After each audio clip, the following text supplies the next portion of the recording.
காசிக்கு நிகரான ராமேஸ்வரம் கோயில், ஏர்வாடி தர்கா, ஓரியூர் தேவாலயம் ஆகிய சர்வமத புனித தலங்களை கொண்டுள்ளது ராமநாதபுரம் மாவட்டம். தமிழ்நாட்டின் வறண்ட மாவட்டமாக கருதப்பட்டாலும் விவசாயம், மீன்பிடி, நெசவு ஆகியவை இங்கு பிரதான தொழிலாக உள்ளது. இங்கு பெரிய அளவில் எந்த ஒரு தொழிற்சாலைகளும் இல்லாததால் இம்மாவட்டத்தைச் சேர்ந்தவர்கள் பிழைப்பு தேடி சென்னை, கோவை, திருப்பூர் போன்ற பிற நகரங்களுக்கு இடம்பெயர்வது இன்றும் தொடர்கதையாகவே உள்ளது. ராமேஸ்வரம், பாம்பன், மண்டபம் மீனவர்கள் இலங்கை கடற்படையால் தாக்கப்படுவது அடிக்கடி அரங்கேறுவதால் இந்த தொகுதியின் பெயரும் அவ்வப்போது தலைப்புச் செய்திகளில் இடம்பெறுவது வழக்கம். மீனவர்கள் விடுவிக்கப்பட்டாலும் பல லட்சம் ரூபாய் மதிப்புள்ள படகுகளை இலங்கை அரசுடைமையாக்கிக் கொள்வதால் மீனவர்கள் பெரும் இழப்பை சந்திக்கின்றனர். இந்த பாதிப்பில் இருந்து தங்களை பாதுகாக்க ஒன்றிய அரசு உறுதியான நடவடிக்கைகளை எடுக்க வேண்டும் என மீனவர் அமைப்புகள் வலியுறுத்துகின்றன. மேலும் மூக்கையூர் ஆழ்கடல் மீன்பிடி துறைமுகம் பாதுகாப்பற்ற நிலையில் உள்ளதால் அப்பகுதியில் தூண்டில் வளைவு அமைக்க வேண்டும் என்றும் வலியுறுத்துகின்றனர். மார்சாவும் காத்தும் உரமா வரும்போது இந்த தூண்டில் வளைவு இல்லாதனால எங்களுக்கு போட்டுகளும் சேதமாகுது. அதோட அந்த பக்கம் சரியா கல்லுகளும் எடுக்காம கொஞ்சம் நவட்டி போட்டா இலையில அடிச்சு அவங்களுக்கு நிறைய நட்டமாகுது. இலைய உடஞ்சிருது. ஒரு இலை உடஞ்சுன்னா 50,000 ரூபாய்க்கு மேல அவங்களுக்கு செலவு வரும்.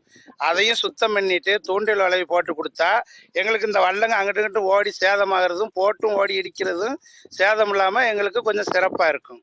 இதுபோல் தொண்டி, காரங்காடு, முல்லிமுனை, நம்புதாளை, சோழியங்குடி பகுதியில் இருந்து இறால், நண்டு, கணவாய் மீன் ஆகியவை வெளிநாடு மற்றும் வெளி மாநிலங்களுக்கு அதிக அளவில் ஏற்றுமதி செய்யப்படுவதால் இப்பகுதியில் குறிப்பாக தொண்டியில் துறைமுகம் அமைக்க நடவடிக்கை எடுக்க வேண்டும் என்பது மீனவர்களின் நீண்ட நாள் கோரிக்கையாக உள்ளது. தொண்டியை பொறுத்தவரை இன்னைக்கு என்னன்னா மீன், இறால், கணவா, நண்டு இது வணிகங்கள் கேரளா மற்றும் வெளிநாடுகளுக்கு போகக்கூடிய ஒரு சூழல் இருக்கு. அதிகமான அந்நிய செலவாணியை ஈட்டு கொடுக்கக்கூடிய ஒரு ஊராகவும் தொண்டி இருக்கு. அதனால போர்க்கால நடவடிக்கையா அரசு எங்களுக்கு ஒரு துறைமுகத்தை அமைச்சு கொடுத்தாங்கன்னா உதவியா இருக்கும். பரமக்குடியில் கணிசமான அளவில் நெசவாளர்கள் வசித்து வருகின்றனர்.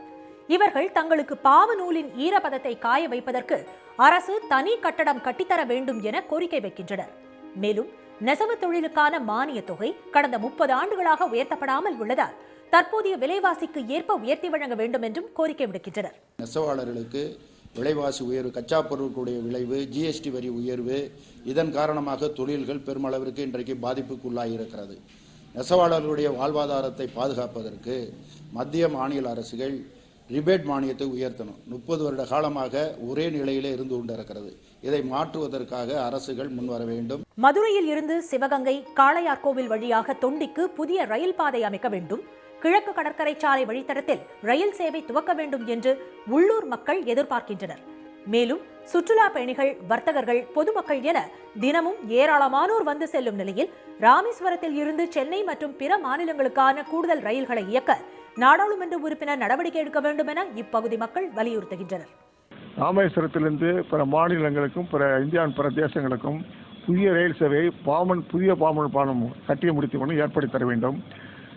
ராமேஸ்வரத்திலிருந்து சென்னை, தூத்துக்குடிக்கு கப்பல் போக்குவரத்து ஏற்படுத்தி தர வேண்டும். வானம் பார்த்த பூமியாக உள்ள கமுதி, முதுகுளத்தூரில் தமிழ்நாட்டிலேயே அதிக அளவில் காட்டு கருவேல மரங்கள் உள்ளதால் அவற்றை அகற்ற போர்க்கால அடிப்படையில் நடவடிக்கை எடுக்க வேண்டும் என்ற கோரிக்கை பிரதானமாக உள்ளது. வைகையில் திறக்கப்படும் நீர் கமுதி, முதுகுளத்தூர், சாயல்குடி, கடலாடி பகுதிகளுக்கு வந்து சேருவதில்லை என்பதால் காவிரி, வைகை, குண்டாறு இணைப்பு திட்டத்தை விரைந்து செயல்படுத்த வேண்டும் என்பதும் ராமநாதபுரம் தொகுதி மக்களின் நீண்ட கால கோரிக்கையாக உள்ளது. ராமநாதபுரம் மக்களவை தொகுதியில் ராமநாதபுரம், பரமக்குடி, திருவாடானை, முதுகுளத்தூர், திருச்சூழி, அறந்தாங்கி ஆகிய 6 சட்டமன்ற தொகுதிகள் உள்ளன. இதில் மொத்தம் 11,69,020 வாக்காளர்கள் உள்ளனர். ராமநாதபுரம் தொகுதியில் காங்கிரஸ் 6 முறையும், அதிமுக 4 முறையும், திமுக 3 முறையும் வெற்றி பெற்றுள்ளனர். ஃபார்வர்ட் பிளாக், தமாக, IUML சுயேட்சை வேட்பாளர்கள் தலா 1 முறை வெற்றி பெற்றுள்ளனர். கடந்த 2019 தேர்தலில் திமுக கூட்டணி சார்பில் IUML வேட்பாளராக போட்டியிட்ட நவாஸ்கனி 4,69,943 வாக்குகளை பெற்று வெற்றி பெற்றார். அவரை எதிர்த்து போட்டியிட்ட அதிமுக கூட்டணியின் பாஜக வேட்பாளரான நயினார் நாகேந்திரன் 3,42,821 வாக்குகளை பெற்று தோல்வியடைந்தார். இம்முறை ராமநாதபுரம் மக்களவை தொகுதியில் திமுக கூட்டணியில் IUML வேட்பாளராக நவாஸ்கனி மீண்டும் போட்டியிடுகிறார். அவரை எதிர்த்து பாஜக கூட்டணி சார்பில் முன்னாள் முதல்வர் O. பன்னீர்செல்வம் பலாப்பழ சின்னத்தில் களமிறங்கியுள்ளார். அதிமுக வேட்பாளராக ஜெயபெருமாள் போட்டியிடுகின்றனர். இவர்களில் வெற்றி பெறப்போவது யார் என்பது ஜூன் 4ஆம் தேதி தெரியவரும்.